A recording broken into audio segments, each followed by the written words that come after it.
Have you noticed that everyone disappears? It doesn't matter how long you talked. It doesn't matter how good the date was.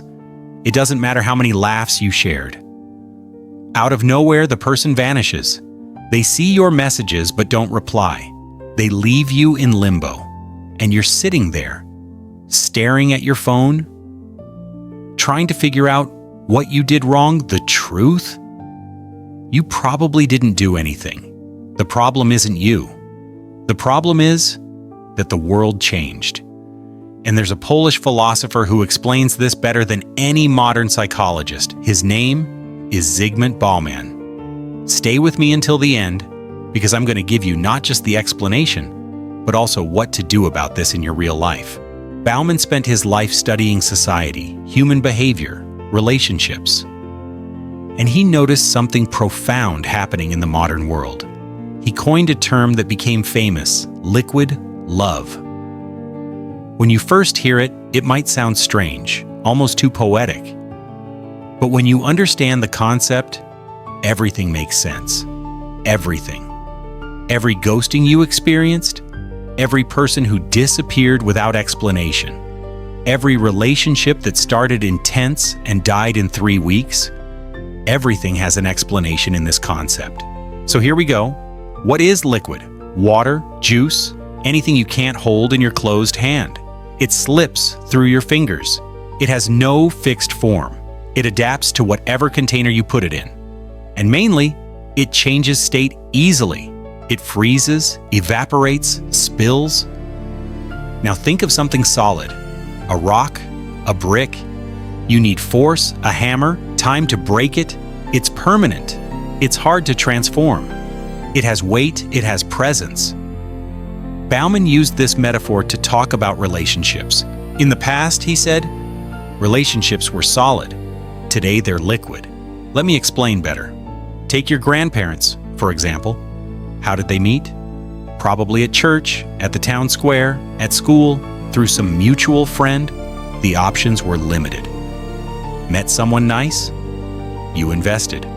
5-year courtship, the whole town knew, got engaged, got married, had kids, stayed together until death. It was solid. It had weight, it had public commitment. It was difficult to leave. Not because you were trapped, but because it was built with time, with witnesses, with deep roots. Breaking that was hard, painful, laborious. So people invested in fixing, forgiving, overcoming crises. Because giving up was expensive. Now come to today. You open Tinder, Bumble, Hinge, any app. There are 500 people there. Literally 500 options in the palm of your hand. You swipe right, left, right again match, chat for 2 days. Nice. Schedule a date. The date is good. You laugh. There's chemistry. You go home thinking you finally found someone different.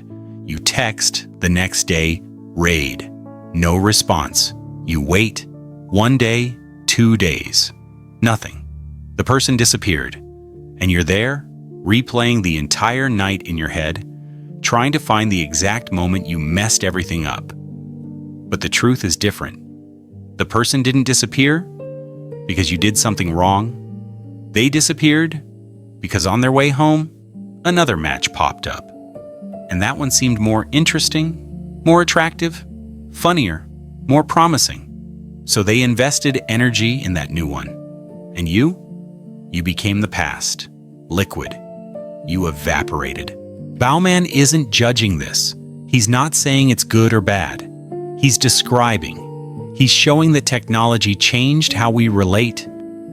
Because when you have 500 options, you don't invest the same way. You don't forgive the same way. You don't build the same way. Why? Because there's always that little voice in your head saying, what if there's someone better? What if I'm wasting time here? What if I'm settling for less? And science confirms this. Neuroscience, to be more specific. Your brain has a chemical called dopamine. It's the reward chemical, the pleasure chemical, the novelty chemical. Every time you get a match on Tinder, your brain releases dopamine. Every time a new message arrives from someone interesting, dopamine. every time you meet someone new, with that energy of possibility, of potential, of maybe this is the one, dopamine. Your brain starts getting addicted to this, addicted to novelty, addicted to the feeling of discovery, addicted to dopamine. And what happens? You're dating someone. The person is nice, you have a good connection. But then, in the middle of the date, a notification arrives. You glance quickly, it's a new match.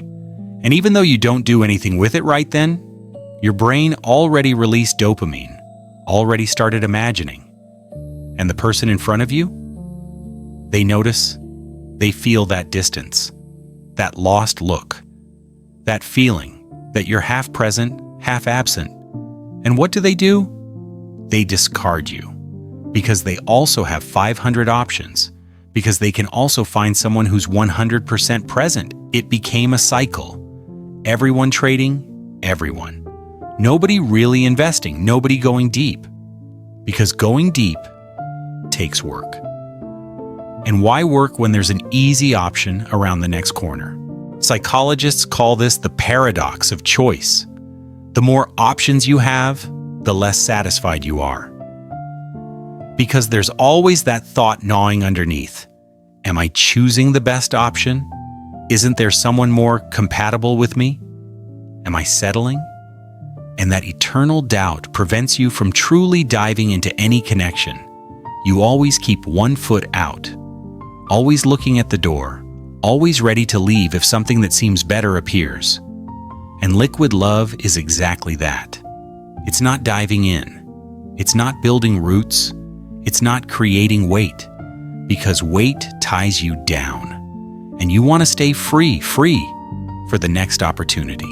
So what do you do with this? Look, you have choices. The first is to accept the game. Surf the liquid wave. Use the apps. Meet people. Have fun. But without any expectations, without demanding commitment, without suffering when the person disappears. Because they will disappear, and you'll also disappear on someone. It's the game. Does it work? It works. If you're really not looking for depth right now, if you're in a phase of life where you want lightness, experiences, meeting different people without the weight of building something permanent, nothing wrong with that. The second choice is to leave the game. Delete the apps for a while. Meet people in real life. Gym, classes, work, friend of a friend. Is it slower? Yes. Are there fewer options? Much fewer. But the connections tend to be more real. Because when you meet someone outside the infinite catalog of faces, you invest differently. You give more chances. You don't discard at the first imperfection. You build slowly, but you build with foundation. The third choice is to stay in the game but play differently. Be transparent from the start. Say what you want. If you're looking for something more serious, say it. That will filter. 90% of people will disappear because they don't want weight. They want liquid. But the 10% who stay, they're looking for the same thing as you. And then there's a possibility of building something real. None of these choices is right or wrong.